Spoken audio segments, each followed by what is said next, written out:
Welcome to a new edition of the Neon Jazz Interview Series with jazz Hammond B-3 player Adrienne Fenemor.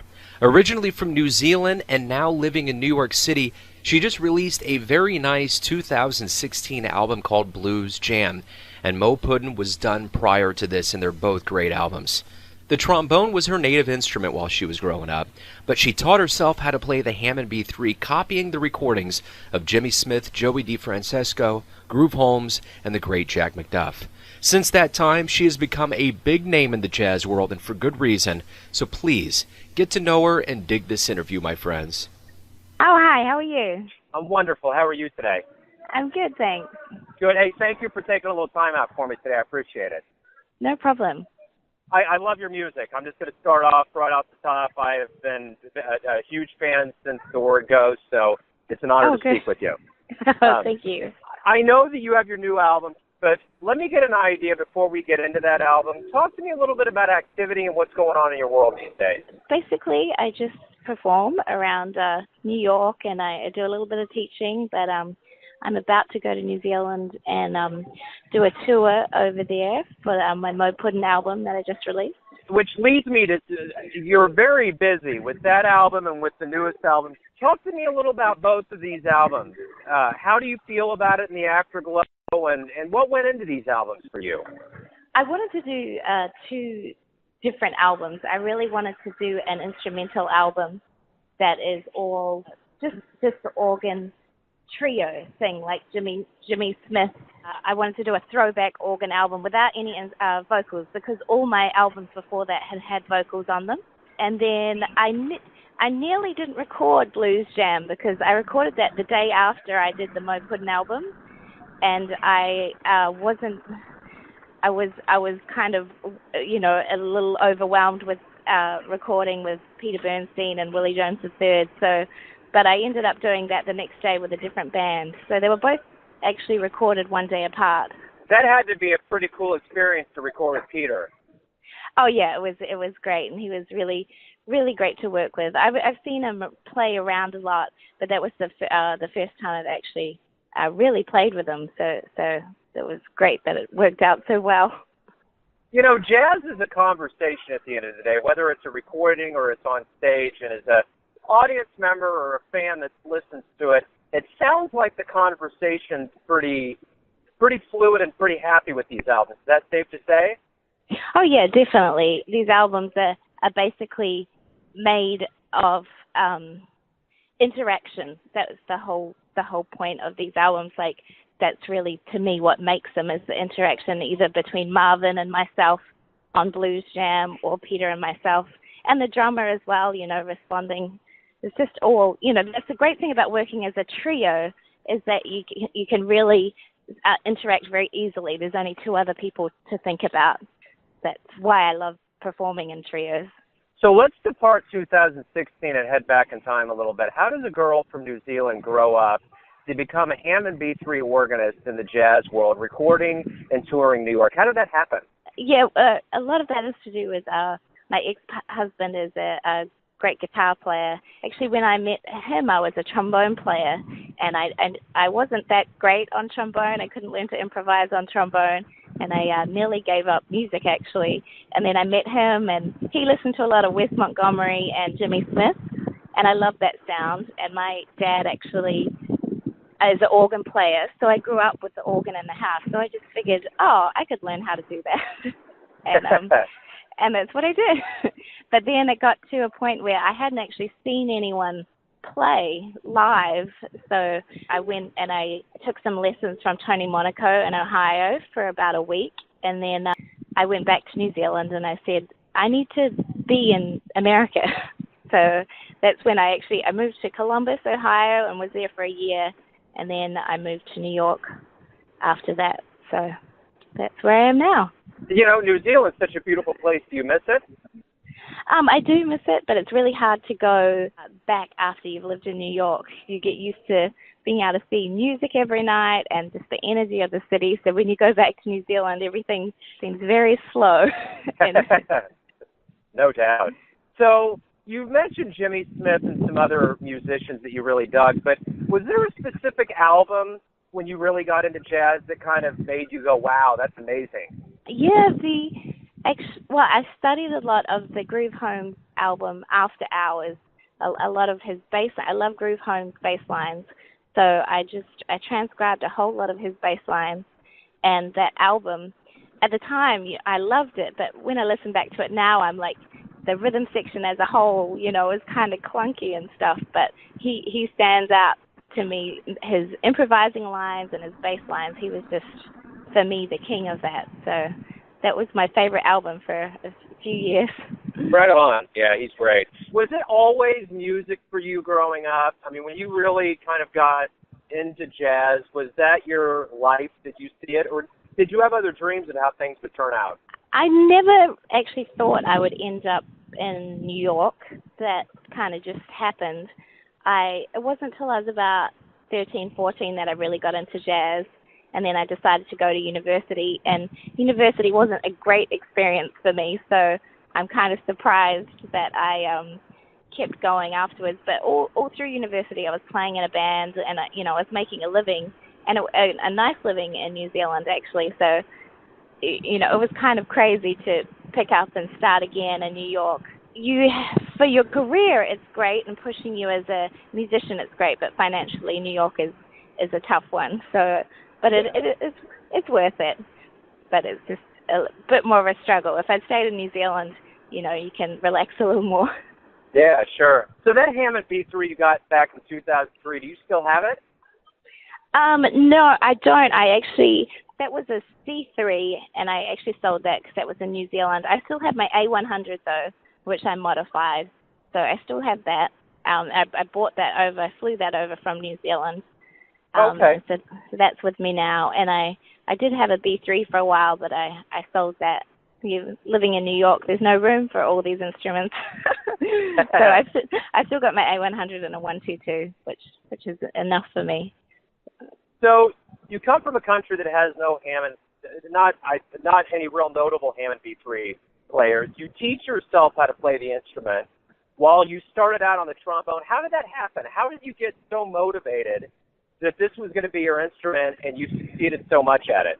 I don't really know. I mean, I've always, my dad is a music teacher, and my parents owned a music shop, so I started from like about 4 playing piano and playing keyboards, and, I tried the violin for a bit, and I've done it all. So, I'd always played the keys, but I'd never played jazz, but I'd always loved jazz piano. So when the organ came around, I don't know, it just happened very naturally, the whole process of playing the organ and the coordination for the organ. And I loved the records. I loved Groove Holmes, Jack McDuff, Jimmy Smith, Joey, all of them. So that's, I guess, what kept me going. What jazz pianist do you really dig a lot? I love Oscar Peterson. He's my favorite. I love Bill Evans as well. Old school sort of guys. But Oscar Peterson I could just listen to every day. I just love his playing. Makes me very happy. The swing, Yeah, absolutely. You've traveled a lot, and you went on kind of American learning tours in the Midwest with, as you said, in Ohio. You went through Detroit and Columbus.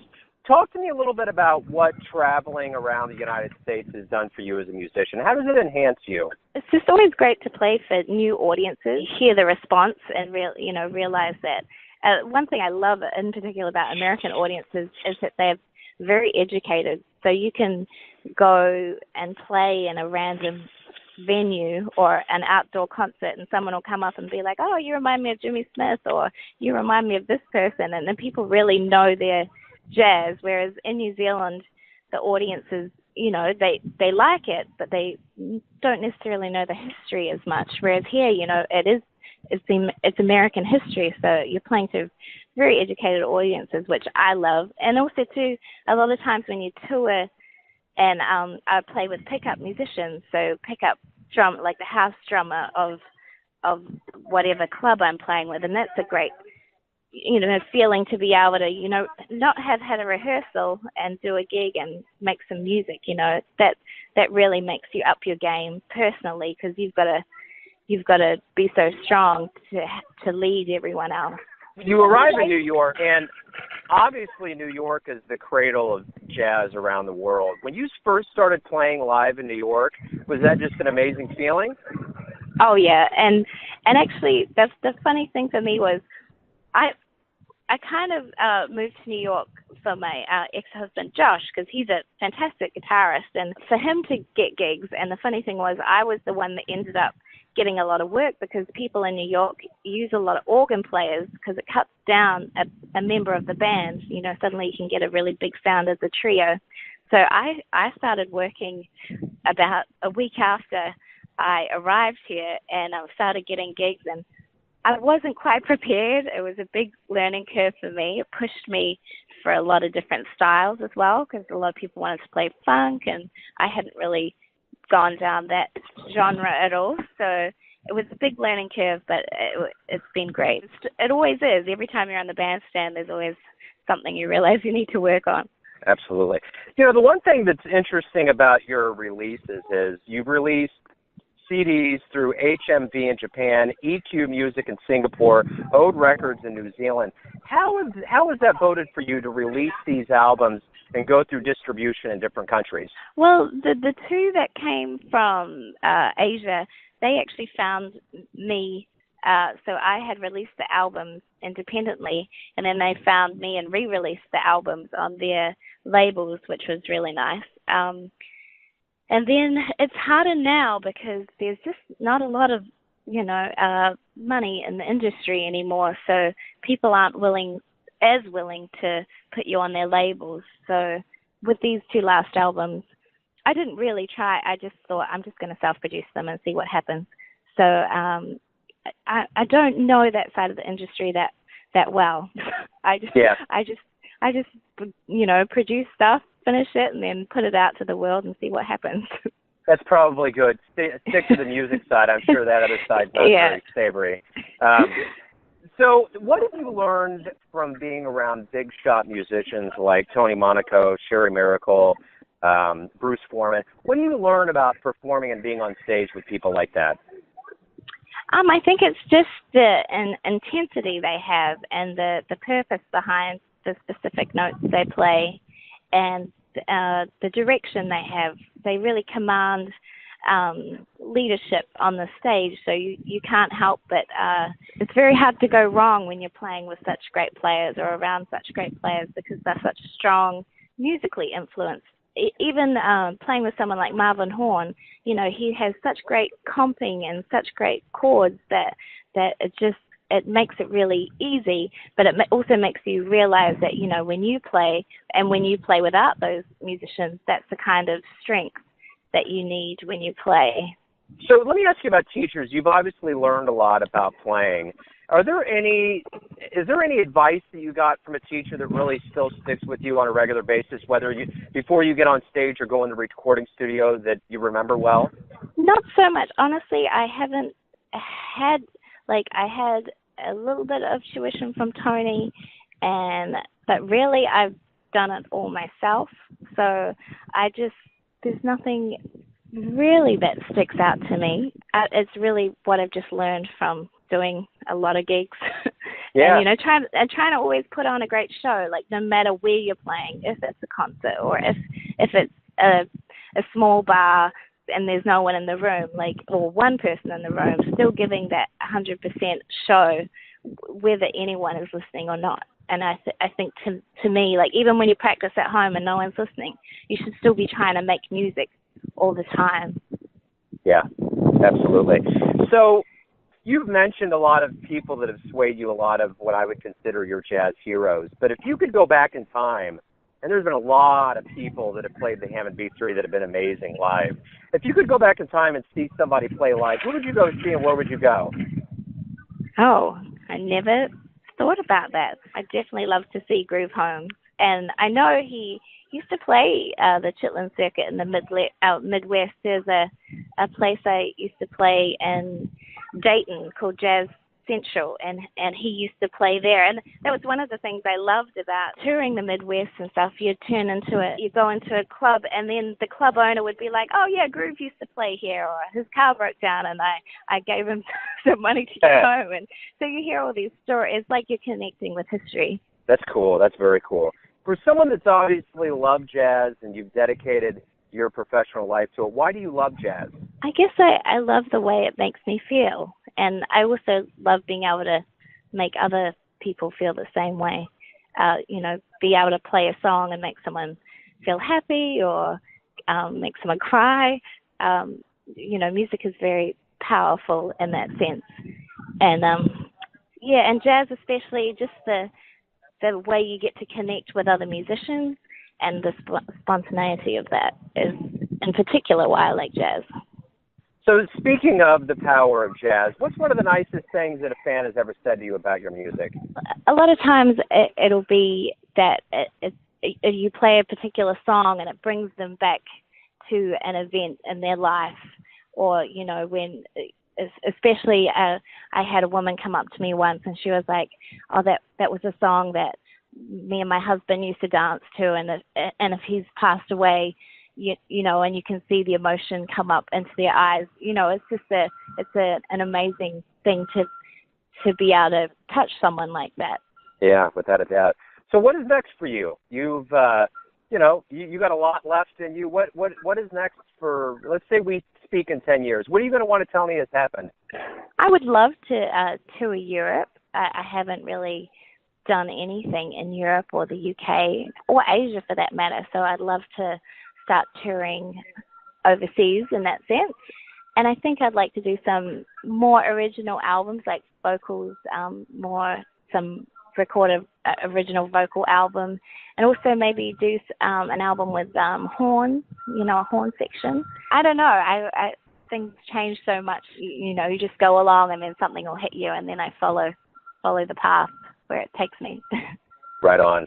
So everyone has their version of who you are, your family, your friends, those you play for, business associates. But when you wake up in the morning, who do you think you are? What is it that you feel like you're putting out into the world? I don't know. I feel like I'm pretty plain. I love to play music, and so that's one of my priorities. That I always do a little bit of practice in there, and yeah, I'm just a music lover, I guess. Beautiful. Adrienne, that's a great way for us to wrap everything up. Thank you for taking some time out for me today. I appreciate it. I really do. You're welcome. Thank you. Thanks for listening and tuning in to yet another Neon Jazz interview, where we give you a bit of insight into the finest players in New York City, Kansas City, New Zealand, and spots all over the globe, giving fans all that jazz. And thanks to Adrienne for her time, her honesty, and all those great stories. If you want to hear more interviews, go to Famous Interviews with Joe Domino on the iTunes Store, or visit theneonjazz.blogspot.com for all things Neon Jazz. Until next time, enjoy the music, my friends.